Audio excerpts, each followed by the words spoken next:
Hello, hello, hello. Good evening. Let's lie back. No. Let's sit up properly like a normal person. Yes, it's strange that my camera is above the screen. Ugh, don't like that. Anyway, I am reading Matthew chapter 27 today. Ooh. It is day 167 of reading the Bible in a year. That was a little bit fast.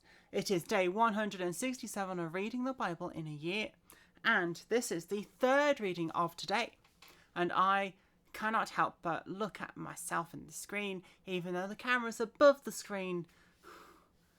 Anyway, let's get reading Matthew chapter 27.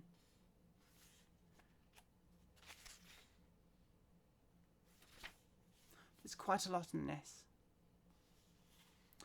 Jesus handed over to Pontius Pilate. When the morning came, all the chief priests and elders of the people plotted against Jesus to put him to death. And when they had bound him, they led him away and delivered him to Pontius Pilate, the governor. Judas hangs himself.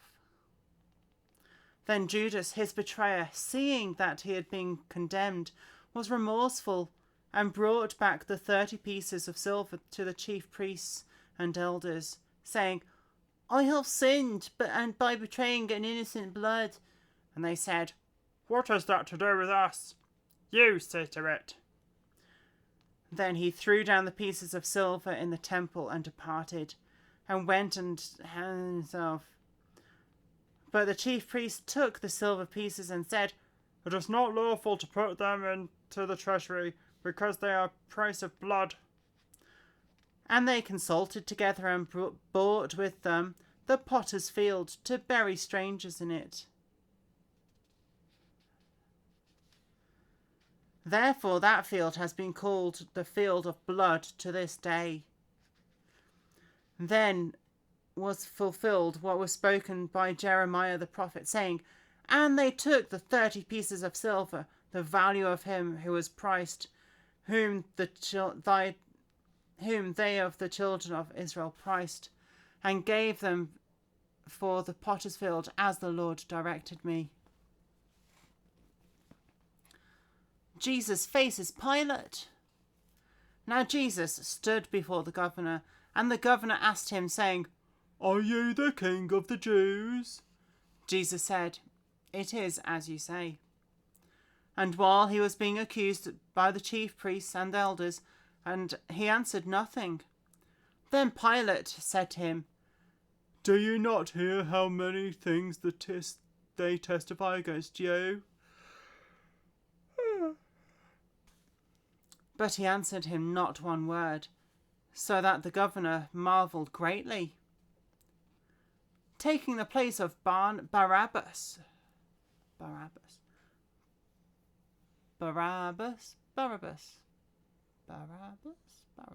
don't know. Now, at that feast, the governor was accustomed to releasing to the multitude one prisoner whom they wished. And at that time, they had a notorious prisoner called Barabbas. Therefore, when they had gathered together, Pilate said to them, Whom do you want me to release to you, Barabbas or Jesus who is called Christ? For he knew they had handed him over because of envy. While he was sitting on the judgment seat, his wife sent to him, saying, Have you nothing to do with this man? Have nothing to do with that just man, for I have suffered many things today in a dream because of him. But the chief priests and elders persuaded the multitudes that they should ask for Barabbas and destroy Jesus. The governor answered and said to them, Which of these two do you want me to release to you? They said, Barabbas! Pilate said to them, What then shall I do with Jesus, who is called Christ?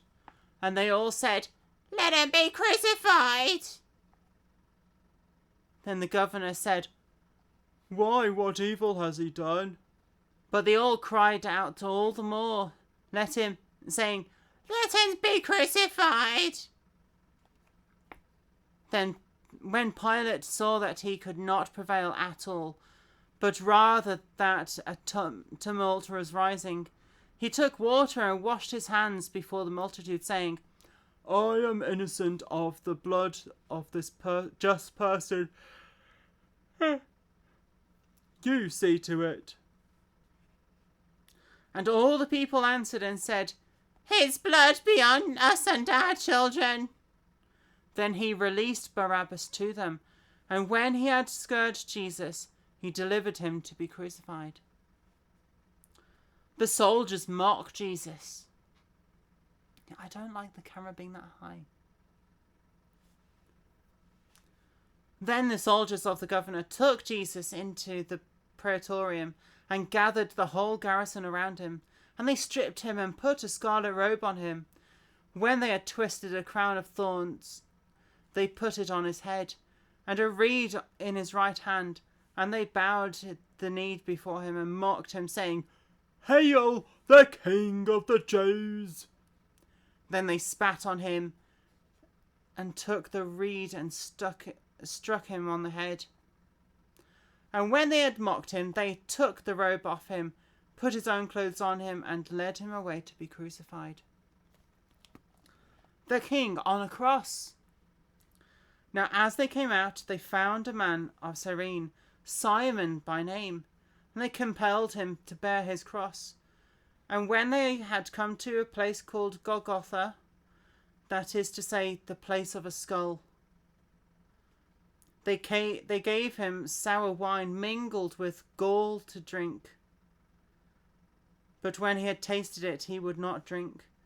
Then they crucified him and divided his garments, casting lots, that it might be fulfilled which was spoken by the prophet.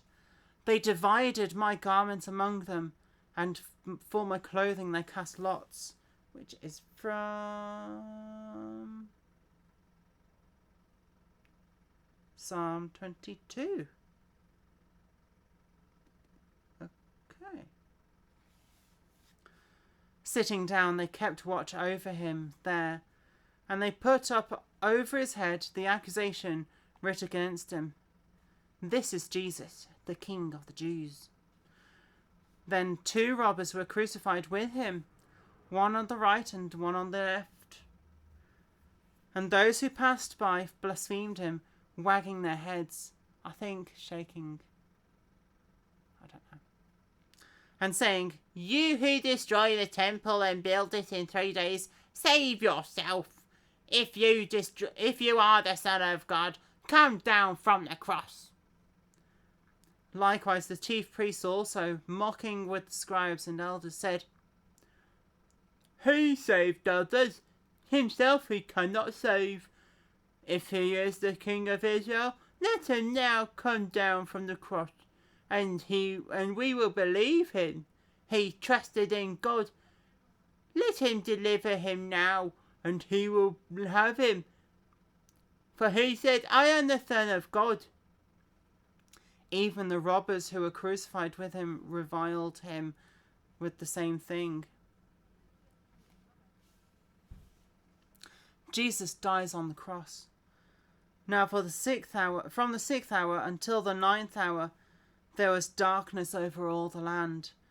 And about the 9th hour, Jesus cried out with a loud voice, saying, "Eli, Eli, lama sabachthani?" That is, my God, why have you forsaken me?" Some of those who stood there, when they heard that, they said, "This man is calling for Elijah."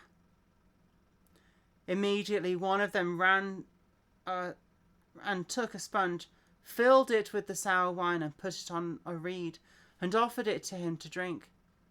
The rest said, "Let him alone. Let us see if Elijah will come and save him." And Jesus cried out again with a loud voice and yielded up his spirit. Then behold, the veil of the temple was torn in two from top to bottom, And the earth quaked, and rocks were split. And the graves were opened, and many bodies of the saints who had fallen asleep were raised. And coming out of the graves after his resurrection, they went into the holy city and appeared to many. So when the centurion and those with him who were guarding Jesus saw the earthquake and the things that had happened, they feared greatly, saying, "Truly this was the Son of God." And many women who followed Jesus from Galilee, ministering to him, were there looking from afar. And among them were Mary Magdalene, Mary the mother of James and Joses.